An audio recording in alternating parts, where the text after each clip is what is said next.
how do you even begin to lead when the unimaginable happens? I mean, think about events like Fukushima or Deepwater Horizon, Hurricane Katrina.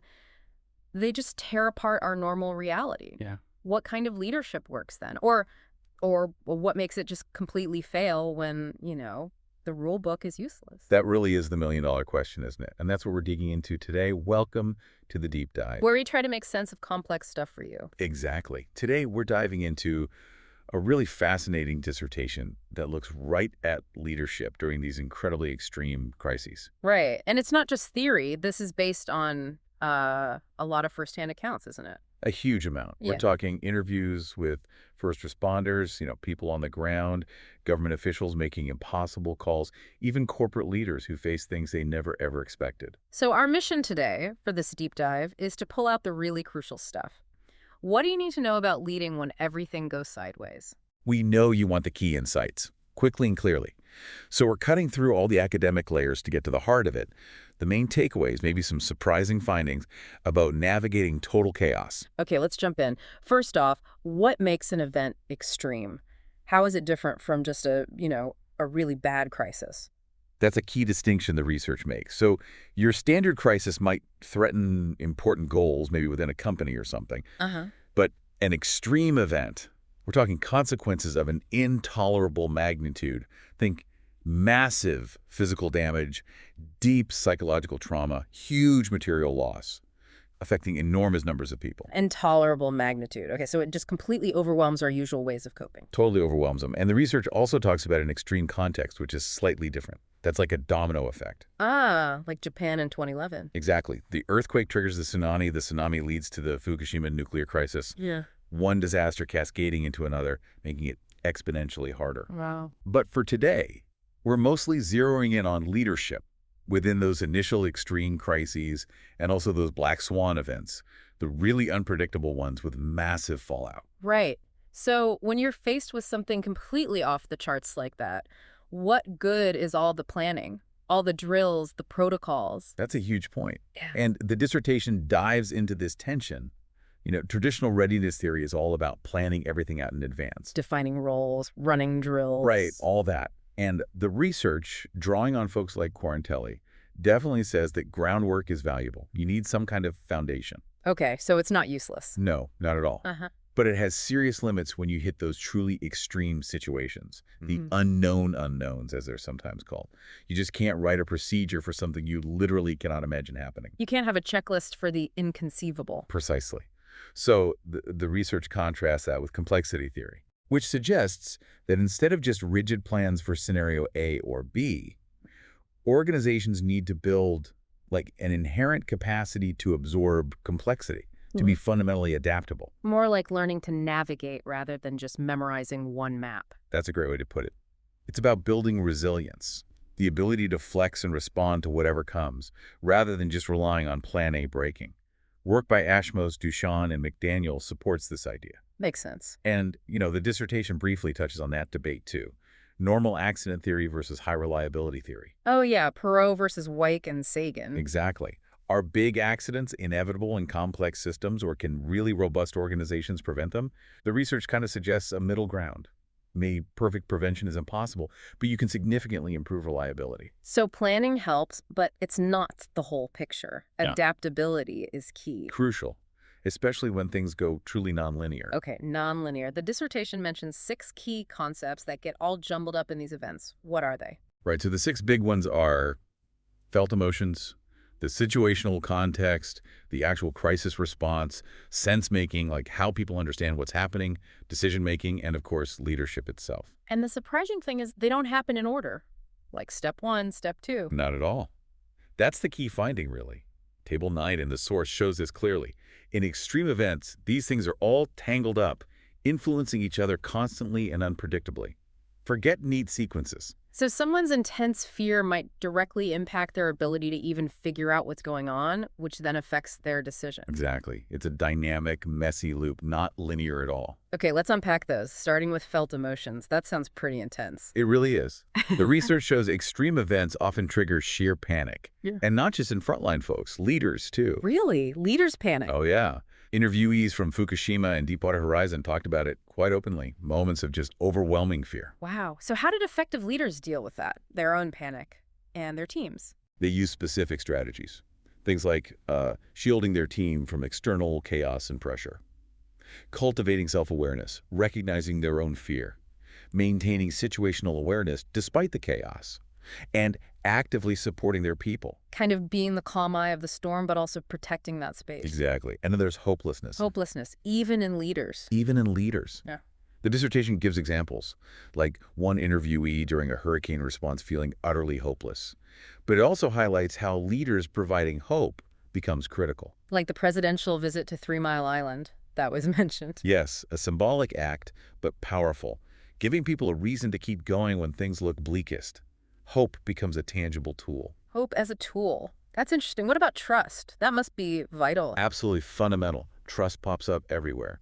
Victims trusting rescuers they've never met, a governor relying on people they knew personally, maybe over official channels they didn't know as well, and leaders showing they're willing to face the danger too, like volunteering for hazardous tasks. That builds immense trust. Right, we're in this together. Precisely. The research even gets into subliminal versus superliminal emotion. Okay, what does that mean? Think of it like background anxiety versus foreground panic.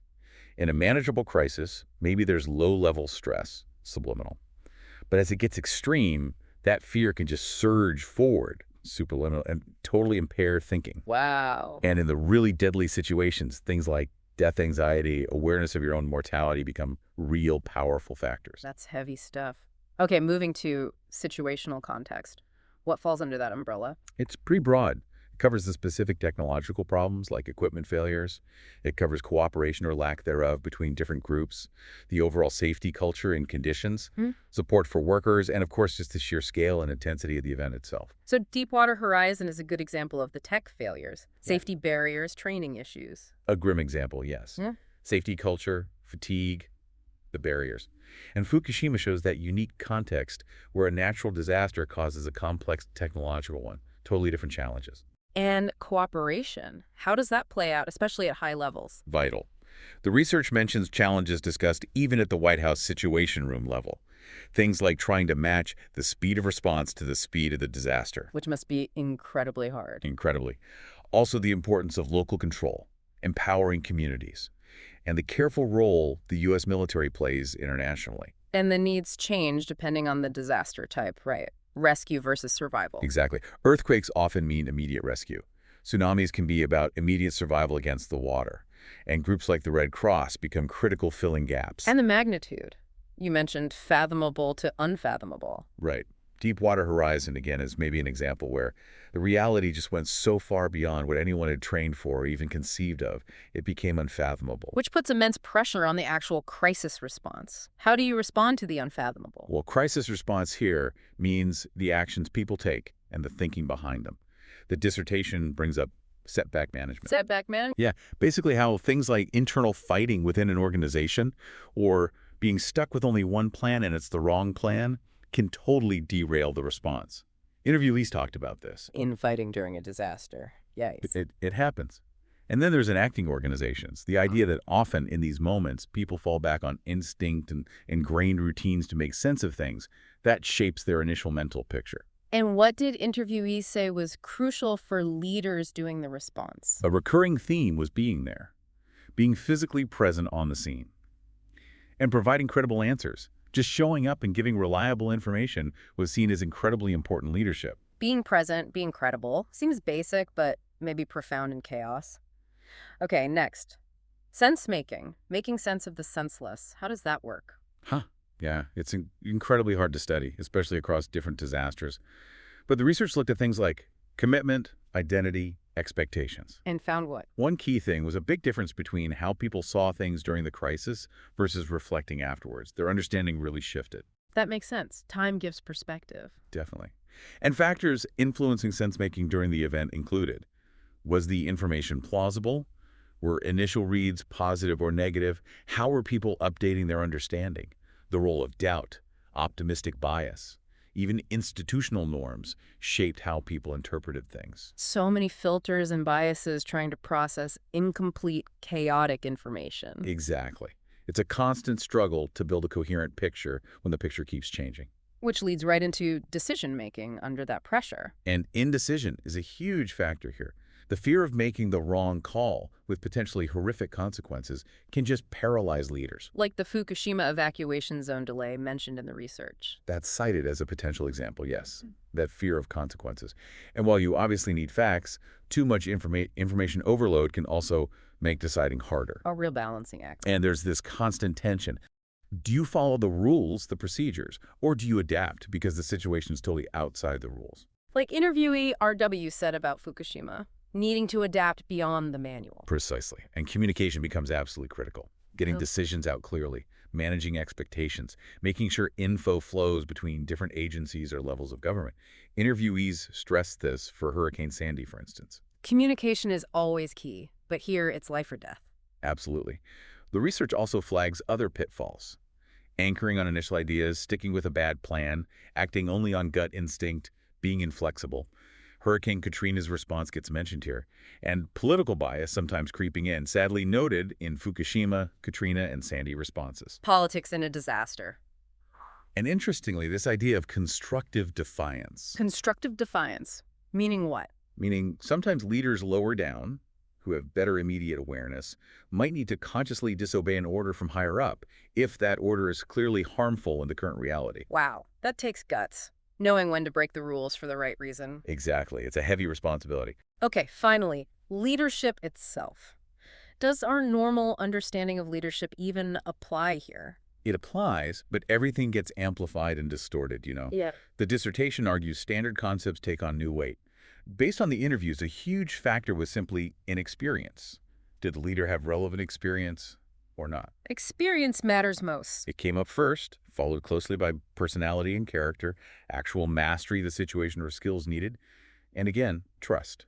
And the examples? Deepwater Horizon and Fukushima? Yeah, for Deepwater, observations pointed to the negative impact of those felt emotions we talked about, combined with inexperience, lack of mastery, and maybe just unawareness of how bad things were getting. For Fukushima, again, felt emotions were huge, but also this need for leaders to be really perceptive, really tuned in, but without getting bogged down in micromanaging everything under pressure. A fine line to walk. A very fine line. And the research proposes this really interesting continuum of leadership styles based on severity. A continuum. How does that work? It suggests leadership needs to evolve. Maybe collaborative for routine stuff, more authoritarian for predictable emergencies, adaptive for surprises, non-linear when things are truly failing. And at the extreme end. It talks about a warrior ethos or authentic leadership for the truly catastrophic scenarios. Table 15 lays this out.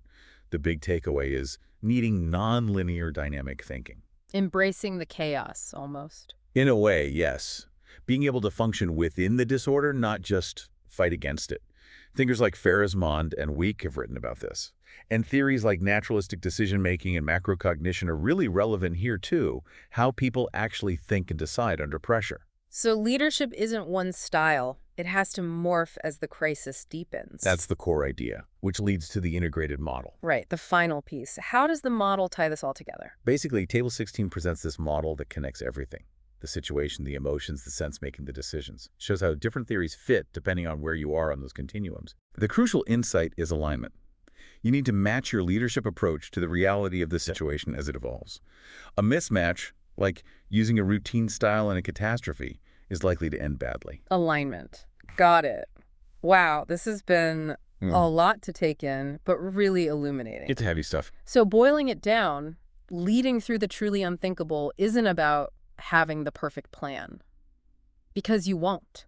Right. Plans have limits. It's more about understanding the power of emotions, yours and others, recognizing the situation is fluid, constantly changing, making decisions adaptively without perfect information, and critically shifting your own leadership style to match the chaos. You've nailed it. Emotions aren't side effects, they're central. Context isn't fixed. Adaptability isn't optional, it's essential. And leadership has to be dynamic, not static. You know, it really makes you wonder, these aren't just lessons for huge disasters, are they? Probably not. I mean, think about major personal crises or massive disruptions at work. Things that just shatter your plans. Maybe the same principles apply. Finding that balance between preparing as best you can, but being ready to pivot, to adapt, when reality throws you a curveball. That's a really powerful thought for you, the listener, to take away. How does this apply closer to home? And yeah, we've only scratched the surface here today. There's more in the research about organizational structure, deeper dives into sense making, maybe for another time. Definitely food for thought. Well, thank you for guiding us through this complex territory. My pleasure. It's important stuff. And to you, listening in, what stood out most? What's the one insight you'll carry with you from this deep dive? Worth reflecting on for sure.